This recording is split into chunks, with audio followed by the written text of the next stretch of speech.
Hello friends, welcome you all to Polity Simplified series of Gnandeep Academy. आजचा article आहे article number 27. Article 27 कशाबद्दल आहे तर payment करण्याबद्दल आहे.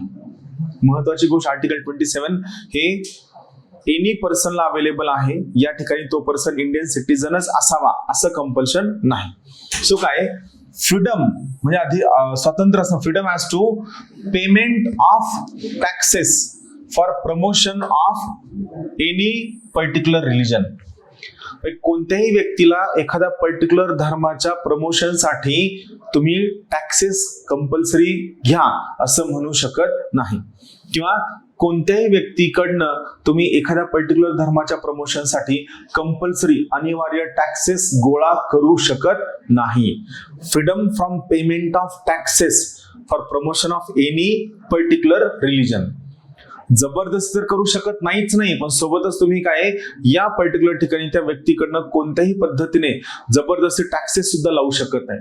मला सांगा, या प्रकारचा एखादा धर्मावरील कर तुम्हाला आठवतो का? हो, या प्रकारचा एक कर होता जिझिया कर. मुघलांच्या काळात या प्रकारचा जिझिया कर नावाचा एक कर होता, जो एका पर्टिक्युलर धर्माच्या प्रमोशनसाठी वापरला जात असे. तर या प्रकारचा कोणताही कर तुम्ही कोणत्याही व्यक्तीकडनं येऊ शकत नाही, फक्त सिटीजनच नव्हे तर कोणताही व्यक्ती, मग तो भारतीय नागरिक असो किंवा परदेशी नागरिक असो, भारतामध्ये वास्तव्यास असणारा किंवा भारतामध्ये या व्यक्तीकडनं तुम्ही त्या ठिकाणी एका पर्टिक्युलर धर्माच्या प्रमोशनसाठी कोणताही कर घेऊ शकत नाही.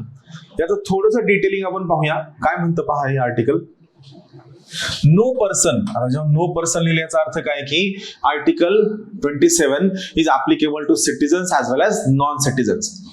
No person shall be compelled, म्हणजे कोणत्याही व्यक्तीला तुम्ही फोर्स करणार नाहीत, जबरदस्ती करणार नाहीत, to pay any taxes the proceeds of which, म्हणजे टॅक्सेस मधून गोळा केलेले पैसे, any proceeds of which are specifically appropriated in payment of expenses for the promotion or maintenance, either promote करणं किंवा मेंटेन्स करणं of a particular religion or religious denomination.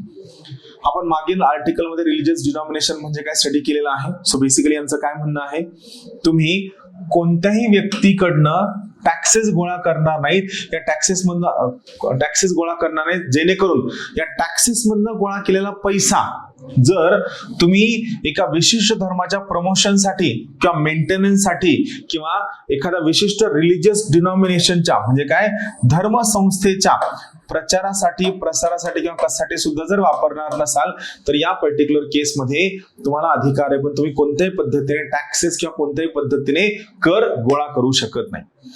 Freedom to payment of taxes म्हणजे एखाद्या particular धर्माच्या प्रमोशनसाठी कोणत्याही व्यक्तीकडनं कोणत्याही पद्धतीने टॅक्सेस गोळा केले जाणार नाही. थँक्यू.